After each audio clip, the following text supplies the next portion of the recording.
Nah.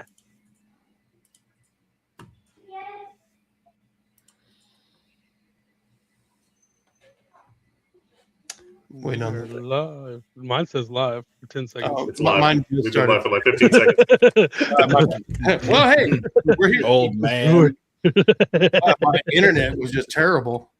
Terrible. That's just terrible. Hello, everybody. Welcome to this AFC South Show 239 as we're here to talk about Week 17 ahead of the Chargers-Texans game here on Saturday. We got three games to talk about. Obviously, I'm the Texans fan here. Up at your top left, if you're a Texans fan, go to that Real Texas Team podcast. If you're a Jags fan, you're going to want to visit the man in the top right, Isaiah, a.k.a. Duval's finest, a.k.a. the Glitter Kitty Conquistador, a.k.a. the reason they put bibs in restaurants. Isaiah, how you doing? Pretty good. Not sure what that last one was about, but probably because your mom's drooling over me or something. I don't know. That's normally where you take that kind of stuff. That's why I'm here, baby. Everything's good. Yeah. Well, that's what I'm. You're up in the grandma tier now, I guess. So They need it too, baby. Baby. No, I'm good. Doing a lot better than last episode. Almost over it. So just ready for the games. Hell yeah. Down the bottom right, if you're a Colts fan, you're going to want to check out this dapper young gentleman here. That'd be Jeff, one half of Unstabled with Kingmaker. Walk softly, carry a big stick. You can catch him on Unstabled with Justin. Justin also does Kingmaker Sports, Fantasy Football. They do another joint venture called Tag Team Talk. If you're a wrestling fan, go check it out. Down at the bottom left, we got Andrew, this studly muffin of a man. He's one half of Titans Table for Two. Make sure you go check it out if you're a Titans fan. He and his brother Christian all talking to all things Titans. Gentlemen, who thought we'd be at this point in Week 17? Who thought this is where we'd all shake out? I mean, I thought the Titans would be where they're at. Yeah, the Titans are about where we thought they'd be. But. Yeah. A lot of crazy turns and twists this season. It's been probably one of the more unpredictable years, it feels like. But fuck, it's fun, and we've got another couple weeks here to really kind of sink our teeth into it. But let's get into the topics of the evening. First of all, gentlemen, let's talk about some injuries. Who's in, who's out, big names for your teams. Who wants to dive on this one first? Should the longest go first? So. It's going to take the longest. Yeah. It's ugly, man. Yeah, there's a lot outs, a lot questionables. The biggest one, DeForest Buckner. Yeah, he apparently aggravated his neck injury. They are going to put him on injured reserve, which will end his season. That's tough. Tanner Bortolini, their center, concussion, out. Anthony Gould, their main return guy, out. Ogletree, out. Of course, Anthony Richardson is out. Daniel Scott, safety, out. Questionable. Doolin, Sauce, Tyler Goodson. Let's see here. Bernard Ryman, questionable, and Dalton Tucker. So that's a laundry list, man. It's not looking pretty. Yeah. Kind of like this. Hopefully, Sauce will be out there. Get out of my closet, hey now. All right, get the fuck out of here. Andrew, got any injuries for the Titans? Yeah. Bimmy is not coming back yet from his IR stint. He's been practicing for the last couple of weeks, so maybe they'll get him out there the last game. Bryce Oliver's still out. Marcus Harris, that went down last week, is still out. We got two questionable: Ollie Gay and Micah Robinson. Got sick today, but I'm sure he'll play. That's it, though. Looking pretty good. There's no Trent Brown this weekend for the Texans. Ariante Ursary broke his thumb and had a titanium plate surgically implanted. He's questionable. He did make the flight, unlike Trent Brown. So there's a solid shot that he ends up playing. But there will be some offensive line reshuffling in Houston. Other than that, I mean, it's you got Jay Brown. Do you, man? I usually do Cheetos when I'm doing it, so I get a little cheese on me. little cheese dust. Yeah. Helps get everything kind of lubricated. What up, Nick? Hell yeah. But yeah, that's pretty much it. There's some other questionable guys, but for the most part, the Texans' injury list is relatively tame compared to some other people's. Like the Colts. I didn't want to name names, but yeah. Isaiah? That's fair. Yeah, so Bashaw Tootin will be questionable for this game. Jordan Lewis was downgraded to the IR. I believe he broke his foot, maybe. But anyways, I think who was the Hainsey. Sorry, I got it pulled up now. Robert Hainsey is questionable. Patrick McCary will be out. Danny Strigal will be out, and Jalen McLeod will be out. But other than that, everybody should be in. Okay. Future's bright, buddy. Okay. Well, all right then, gentlemen. Let's go ahead and dive on in. We'll start with the first game happening on the weekend. That would be the Texans at the Chargers. Texans come into this game a 1.5-point dog to the Chargers and a 39.5-point over-under. The ways to win for this Texans team is very simple. You've got to play the brand of defense that you have become known for this season. The interior defensive line, I know there's a litany of injuries you've got to overcome, and you cannot allow the rushing game of the Chargers to get started and taking pressure off of Justin Herbert. You've got to make Justin Herbert the most uncomfortable he's ever been. He did not look good in the game against the Eagles that they won in overtime. He was sacked 7 times, and realistic. I think he threw a couple interceptions. I think our defense is a lot better than the Eagles' defense and is very, very, very capable of causing more turnovers and even more sacks at this juncture. They're going to be without Jamari Sawyer, their backup left tackle, so they'll be down to the left tackle that we traded them before the season started, Austin Deculus. And it'll be just kind of interesting.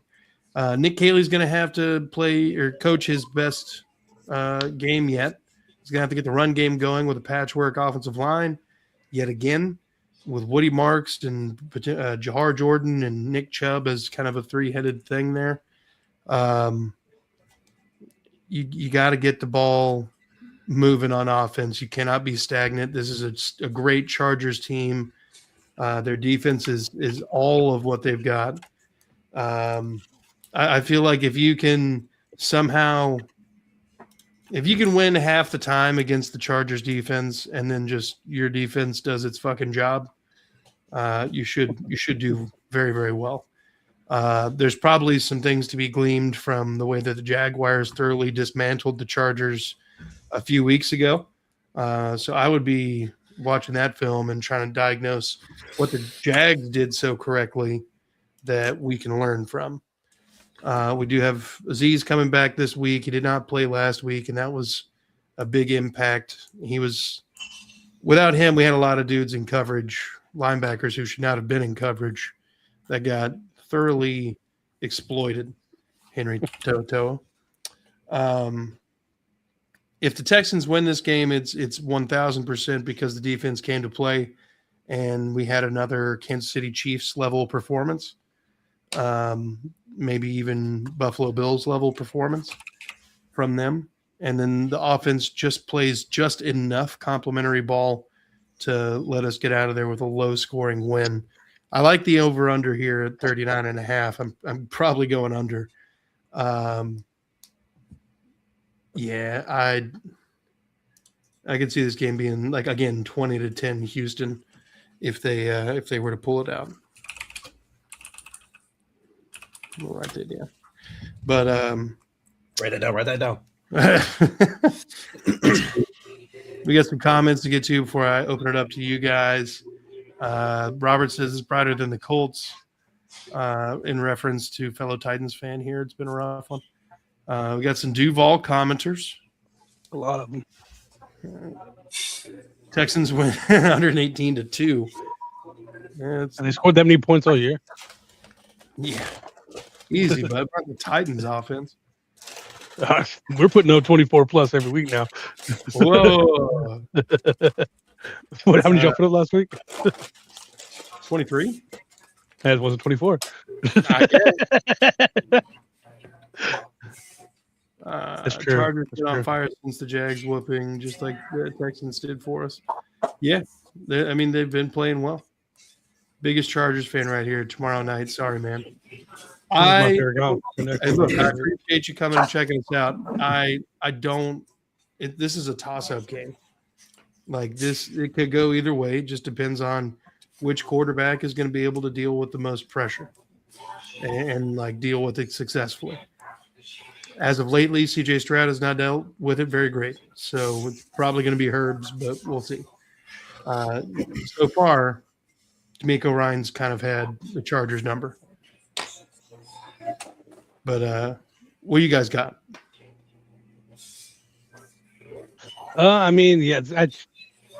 It seems like the Texans kind of control every game because their defense is so good and their offense is so bad. It's like it's almost guaranteed to be a low-scoring game every time, just based on that fact. So I'm taking the under here if I have to pick. I can see the game going either way. I'm gonna say something weird. 19-17. Like 15-11. Yeah, 19-17 Houston. I can see it going either way though.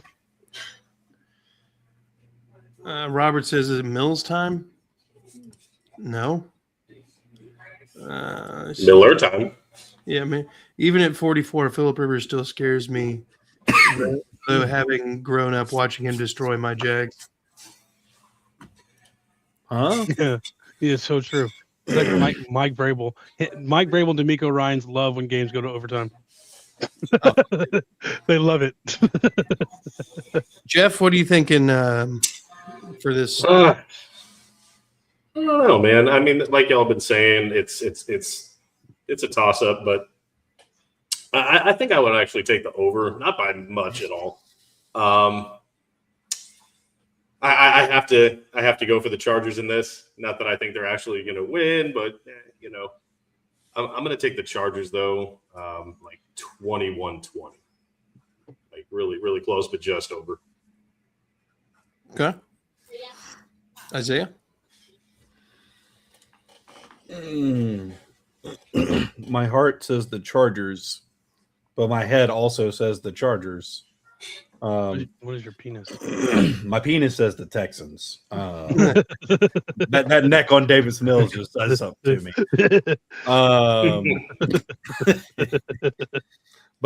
No. Nah, I'm probably taking the Texans in this one. Jacksonville's defense was able to get after him, and I think the Eagles' defense did too. The Texans' defense, I've got no problem with that at all. I think the Chubb Woody combo is going to really come into town and get hard and get going fast. The lumber. But no, so I'm thinking probably Texans. I don't think they're going to score like crazy points. Probably the Chargers are either. I'm thinking like Texans 24, Chargers 17. Just not a huge game, but not like, it's not going to be like a 9-3 game. Unless it is a 93 game, then I said it. And if that happens and then we get a scoregami or something, I'm gonna take credit for it. That's not what Scoregami, baby. 7-0 scoregami. Good old scoregasm, baby. All right. I guess let's take us to the Titans hosting the Saints, who are kind of red hot right now. Dude, if you said going into this game, these teams would be a combined 5 for the last 6, you'd think I was crazy. We said that at the beginning of the year. These teams are combined 5-1 in the last 3 weeks. Two of the hottest teams in the NFL meet with nothing on the line. Week 17. Honestly, Shuck has been playing really well. Cam has been playing really well. The Saints defense is quietly the number 9 defense in the league. Titans have been playing, Jeff Simmons playing his best football. I can see it going either way. I mean, I don't know. As long as this could be a difference in a Chim DK, special teams touchdown kind of thing. They have a lot of injuries too, though. Like Kamara's still out. Brian Breesy's not playing. Olave is questionable. Foster Moreau is out. And Cesar Ruiz is also out. And so they're facing a lot of injuries right now. It's really tough because the thing that Shuck's been so good at is like he's been a great just like game manager. He's not a lot of yards. He's less than 10 yards of completion, but he's making the right reads. Cam is starting to get the ball out fast. We've given up 3 sacks in the last 3 weeks combined. I could see it going either way. And at this point, we're out on the number 1 pick, so I'm going for a win out, if we can. What's the 39.5? I'm going to take the over on that, and I would have been right last week if the refs didn't fuck up. So I'm going to take the over, and I'm going to say Titans win 27-23.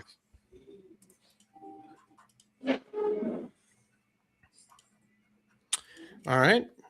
I'm going to say that the Titans lose. Of course you do. I'm going to say because the Saints, you're not wrong. The Saints defense is solid as hell.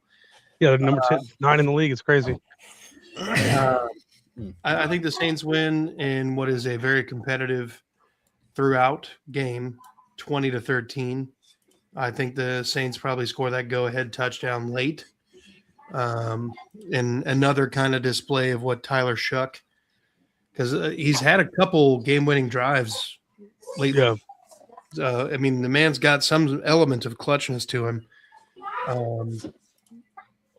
Honestly, if they would have started him all year with that defense and how bad the NFC South is, they might have had a shot to win it.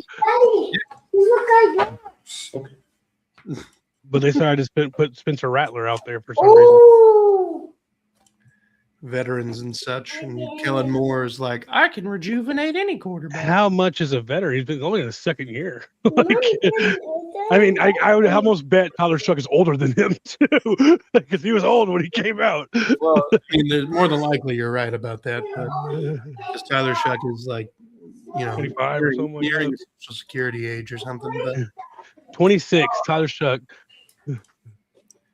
Yikes. I guarantee Spencer Rattler's like 24, 23. Is this the oldest? 25. Is So this he's the a year older. oldest matchup of rookie quarterbacks? Because Cam's already turned 24, right? I believe he just turned 24 not long ago. Hold on. 23. He just turned 23 before the season started. Okay. So, I mean, Still, I think you're going to see that more and more as much as players are staying in college for money and yeah. especially this rookie classes of the last couple of years and probably next year too, with all the COVID years they were given and stuff too. Yeah. Like you have guys who had like 9 years of eligibility with injuries and COVID and shit like that. Makes you want to go put on some pads and be like, I got eligibility. Let's go give me some NIL money, bro. To be fair, we've had eligibility for a long time. Nobody wanted us. Well, nobody's a spread. But Time to get in shape. I'm still young enough. I'm Tyler Shuck's age. I'll throw this ball clear over those mountains. Yeah. he's not even old enough to be like Unk status. We're all Unk status. Isaiah's still fucking young blood out here. He's just older cousin right now. Yeah, I'm cuz right now. Cuzzo.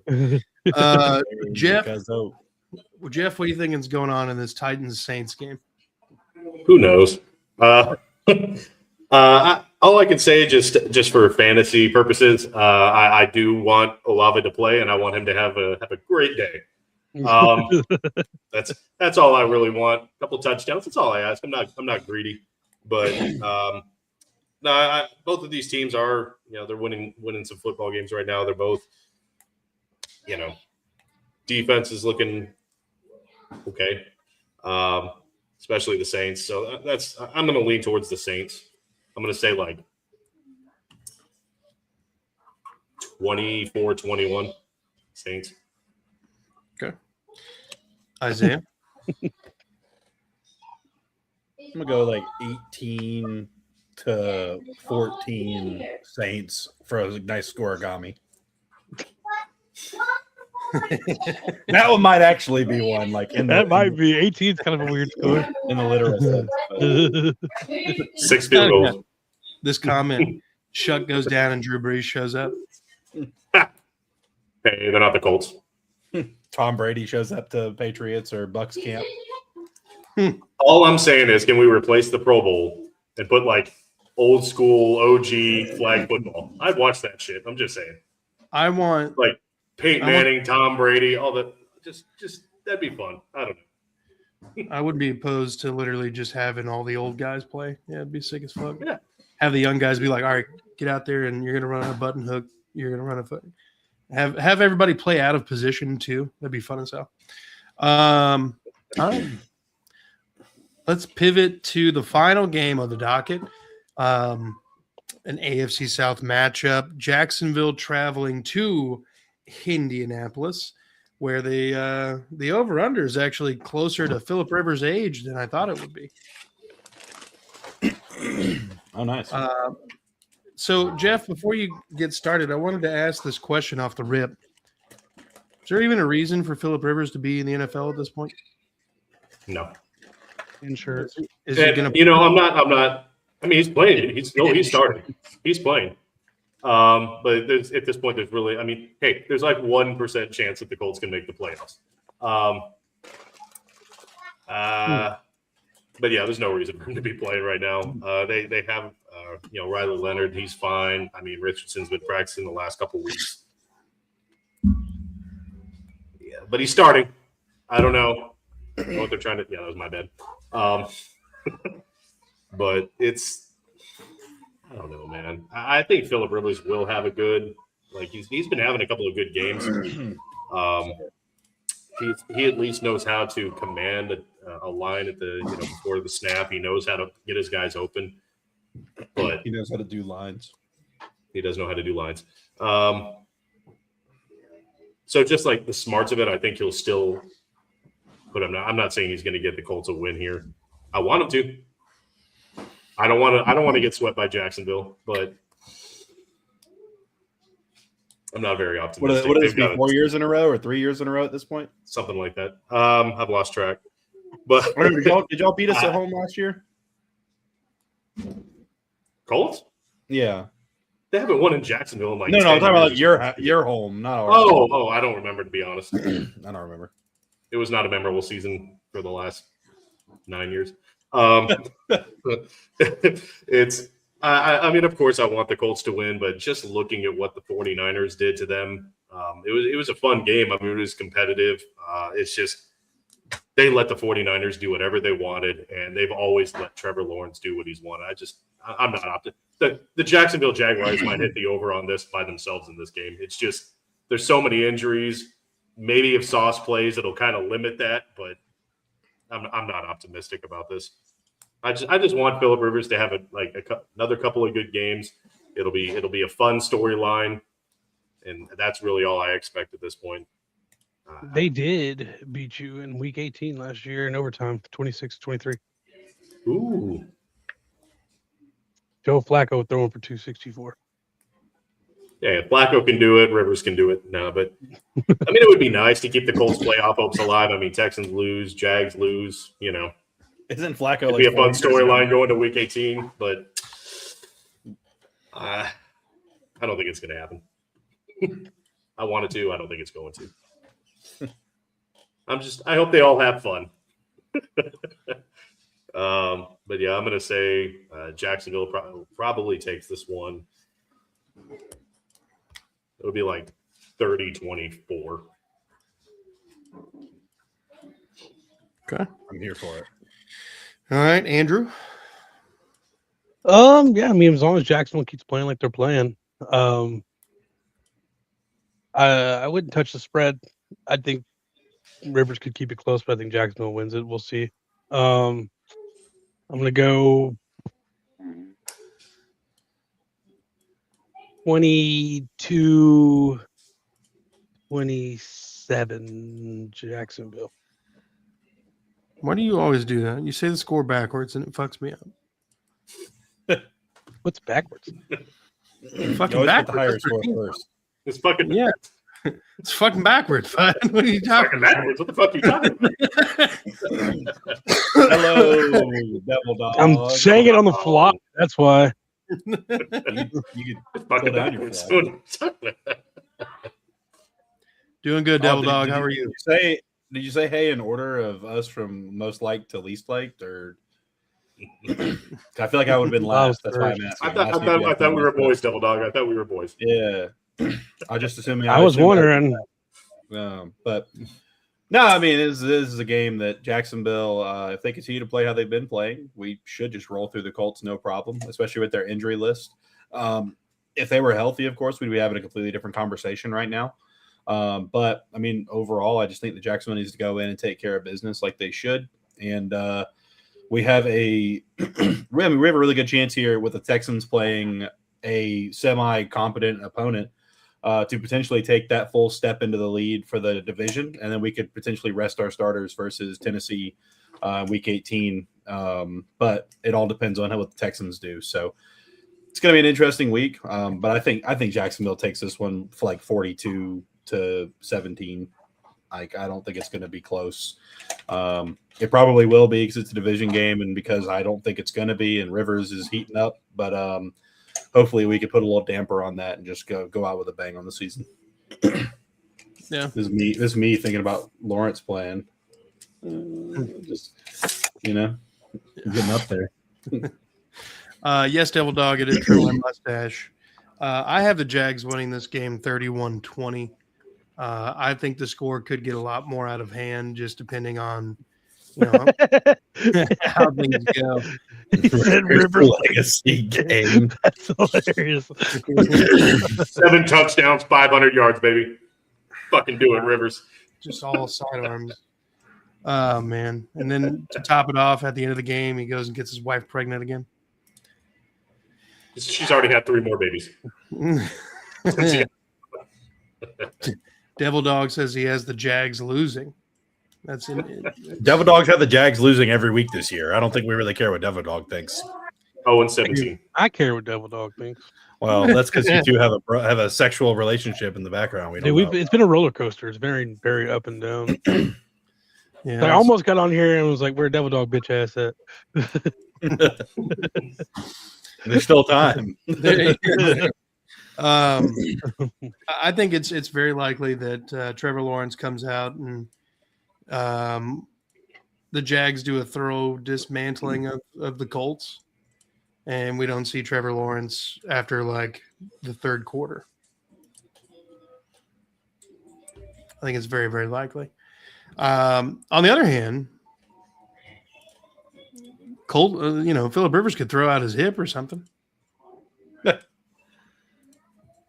That man will go out there on a walker. Still play. You're probably not wrong.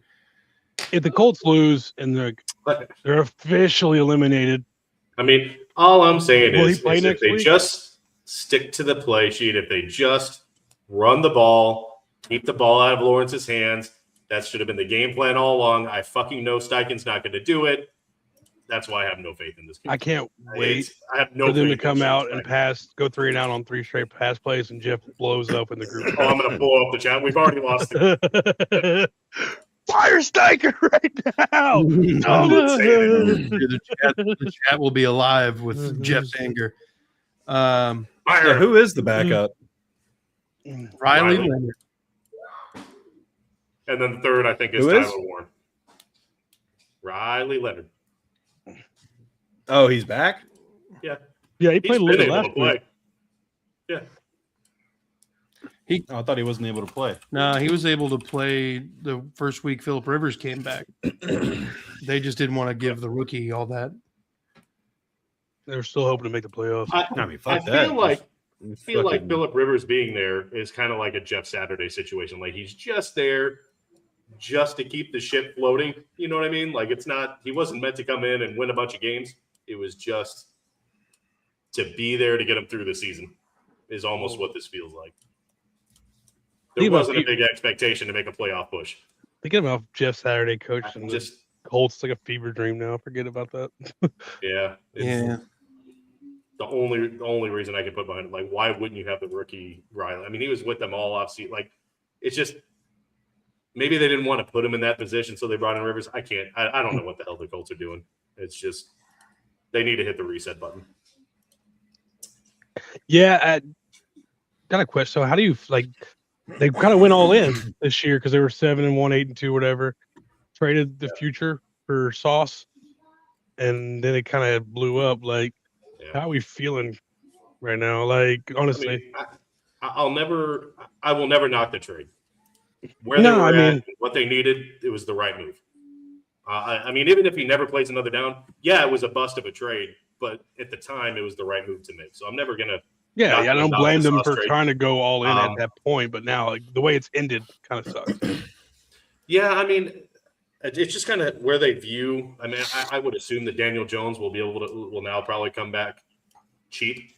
Like, they were about to shell out a fat contract to him. Now they'll probably get him 2-3 years, not at a lot of money, and hopefully he plays like he did at the start of this season. But I do think they need to hit the hard reset button on Ballard, Steichen, Lou. Everything about this, that their true coaching came out. They showed their true colors. It's just they need to hit a reset button. A lot of these players, honestly, with this neck injury, I don't know if Buck will be back next year. It's just they're going to have. I would assume to be a lot of changes in the offseason. Yeah, it could be the biggest turnover for the Colts I think we've seen in a while. Yeah. Oh yeah, for sure. Mm-hmm. Usually they're really good about bringing back their guys. I think they're going to have to move on from a couple guys just because sometimes you just got it's just that time. Well, if you're going to be hitting a hard reset, Well, I mean, there's some core guys that'll stick around, but I have like Tyler Warren obviously is going to stay. You don't have a choice. Sauce is going to stay. Like Latu's probably is going to stay. Alec Pierce, they need to re-sign. I think they need to lock him down. But what Pierce, Braden Smith and Ryman are both free agents, right? Both tackles. I would assume they'd lock them down, honestly. But Ryman's played really good. I would assume they keep him on board, but yeah, we'll see what they do. But I'm talking about like 10 probably guarantees. The rest, they need to make a lot of changes. Yeah. Do you have any thought about who you want to be the coach next year at all? We talked about it. I'm leaning heavily towards like Robert Saleh. I think he got the short end of the stick with the Jets. I think he's a fantastic defensive coach. I think that Jets defense looked really good when he got fired. It didn't really make any sense to me. And now, San Francisco, they're beat up to hell, but they're still winning games. So I'm leaning towards Robert Saleh. What about Buckner and Stewart? They're both older than shit, and now Buckner's coming off of a neck injury that he's going to have surgery on. So, like I said, I don't think there's a lot of people that are safe on the Colts roster. I mean, he'll stay available. Kind of feels like the Colts are like the year 2000 WCW. Like a lot of dudes who used to be like the guy who are now like, fucking hurt as hell. Fucking like they literally need time off. They're just not taking it. Rey Mysterio doesn't even have his mask on anymore. Like players not even wearing the fancy suits. It's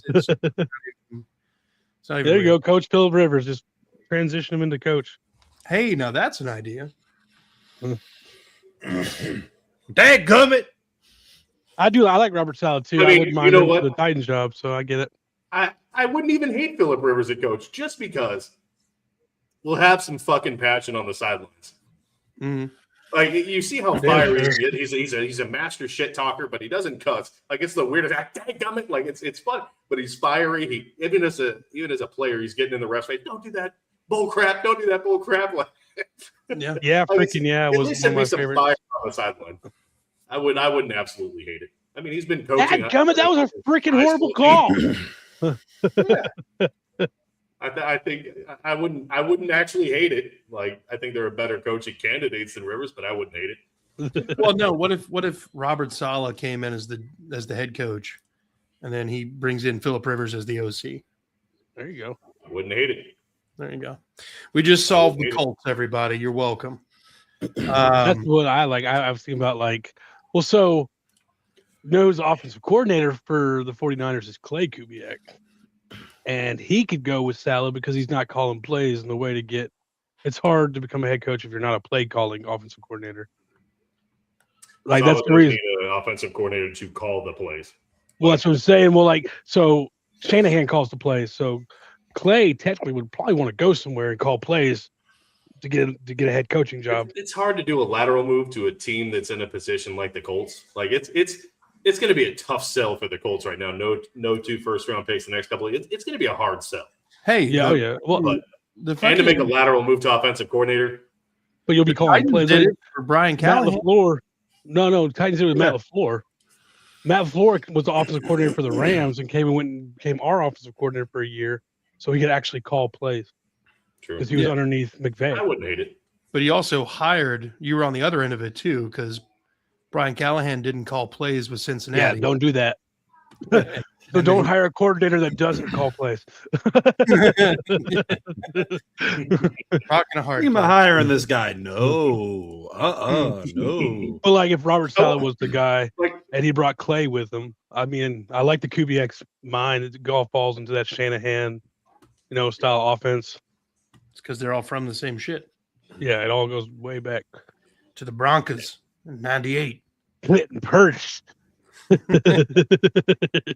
Well, look, gentlemen, I think this is a good natural stopping point. I want to thank you all for taking time away from your families to come on and talk AFC South ball. I want to thank Brandon and Devil Dog and everybody else in the chat. Eric. Love you, Devil Dog. Did Dime pop up? Robert. Always Robert. Always. Robert's always in here. He's like it's like an infection or your aunt. You just can't escape him. Did you see Eric, Jeff? He said, let's do a crossover. I guess he's talking about third and still. And let's take, okay. Yeah. There you go. Just on the casting couch, everybody. If you're a Titans fan, go check out Andrew. He's got the bottom left of your screen, one half of Titans Table for Two. He and his brother Christian holding it down, talking all things Titans. At the bottom right, we got Jeff, one half of Unstable. Justin, the other half, also does Kingmaker Sports if you're a fantasy football guy. And then they have a second venture together, Tag Team Talk, for wrestling podcasts. Up at the top right, we got Isaiah, 1/3 of Third and Teal. You can find him on the back pages under Sexy Beard. Only Jags. And at onlyjags.com. And at Duval's Finest. If you're a Jags fan, make sure you go check him out. If you're a Texans fan, you can come see my ugly mug on That Real Texas Team podcast as we talk all things Texans. It's me, Mike, and Chris in kind of an Oreo situation over there. But that being said, y'all be good people. Fuck the Cowboys and Fuck the Cowboys. Fuck the Cowboys and the Broncos. How about that? And the Broncos. Yeah. Peace. Peace. Devil Dog.